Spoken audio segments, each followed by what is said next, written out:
გთხოვთ, იფიქრეთ სამყაროში არსებულ ყველაფერზე. განა ისინი არ არიან ასეთი საოცრებები.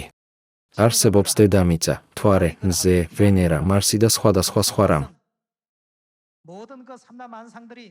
ჩვენს გარშემო არსებული ციური სხეულებიც ნამდვილად საოცარია. ასეთი საოცარი შემოქმედებითი ძალით ღმერთმა დააარსა სიონი. მიუხედავად იმისა, რომ ეს პატარა კარიბჭე და ვიწრო გზაა, ღმერთმა ყველაფერი მოამზადა იმისათვის, რომ მათ, ვინც მარადიული ცხოვრებისკენ მიმავალ გზას ეძებს და მის ღირებულებას აცნობიერებს, შეძლონ მასთან მისვლა. ის ფაქტი, რომ ის ღვთის მიერ შექმნილია, მიუთითებს, რომ ის უკვე შედევრია. ის ფაქტი, რომ ღვთის მიერ არის ნაბრძანები, მიუთითებს იმაზე, რომ ის უკვე ყველაზე ღირებული და უდიდესია. გთხოვთ, კიდევ ერთხელ დაფიქრდით. ახალი აღთქმის ჭეშმარიტებას ასეთი ძვირფასი და მარადიული ღირებულება აქვს სათასასუფეველში. რა ძვირფასია შაბათის და დღესასწაულების ერთხელ მაინც დაცვა.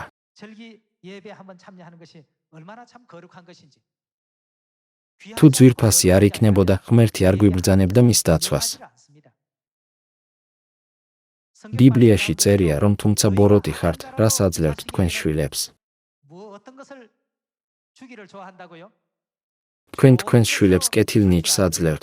მით უმეტეს ზეციერი მამა მისცემს თავის შვილებს კეთილ ნიჭს. ნათქვამია, რომ მიუხედავად იმისა, რომ ადამიანი ბოროტია, იცის, როგორ მისცეს კარგი საჩუქრები თავის შვილებს. ზეციერმა მამამ და ზეციერმა დედამ ჩვენთვის სიცოცხლე დადეს. ღმერთი არ მორიდებია ჩვენთვის ჯვარზე ტანჯვას. მიუხედავად იმისა, რომ ის შემოქმედი ღმერთია, ის ითმენდა თავისი ქმნილებისგან შეურაცხყოფას. ღმერთს ასე ძლიერ ვუყვარვართ. დაწერილია, თუ თქვენ ბოროტები ხართ, იცით, როგორ მისცეთ კარგი თქვენი შვილებისთვის, მით უმეტეს თქვენი ზეციერი მამა მისცემს კეთილ მათ, ვინც სთხოვს. ეს ძალიან მნიშვნელოვანი გზავნილი არ არის? მაშინ მამამ და დედამ რა მოგცეს? მათ გვიბოძეს ახალი აღთქმა, შაბათი დღე, პასექი და დღესასწაულები. მოდით, გადავხედოთ პეტრეს პირველი წიგნის პირველ თავს. მოდით, ვნახოთ პეტრეს პირველი წერილი, თავი პირველი, მუხლი 7. რათა გამოჩნდეს თქვენი გამოცდილი რწმენა, ხრწნად ოქროზე ძვირფასი, რომელიც ცეცხლში იცდება, ქების, პატივისა და დიდებისათვის იესო ქრისტეს გამოცხადებისას. ვინც არ გინახავთ და გიყვართ, თუმცა ვერ ხედავთ, მაგრამ გწამთ, ხარობთ გამოუთქმელი და დიდი სიხარულით. თქვენი რწმენით აღწევთ სულების ხსნას. ამ ხსნისთვის იძიებდნენ და იკვლევდნენ წინასწარმეტყველნი, რომლებიც თქვენთვის განკუთვნილ მადლზე წინასწარმეტყველებდნენ.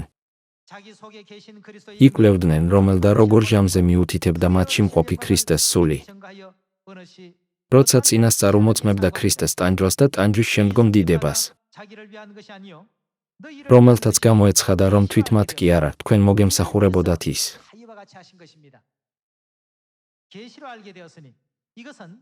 ყველაფერი ჩვენს გამო გაკეთდა. ეს გამოეცხადათ. რაც ეხლა გეუწყათ ციდან მოვლინებული სულიწმიდის მიერ, თქვენი მახარებლისგან. ვის სურს მათი შესწავლა? რის ჩაწვდომასაც ნატრობდნენ ანგელოზები. რა არის სახარება სულიერად? ეს არის ახალი აღთქმა, რომელიც ღმერთმა გამოგვიცხადა. ანგელოზებს რას სურთ მაინც? მათ სურთ ჩაიხედონ მასში.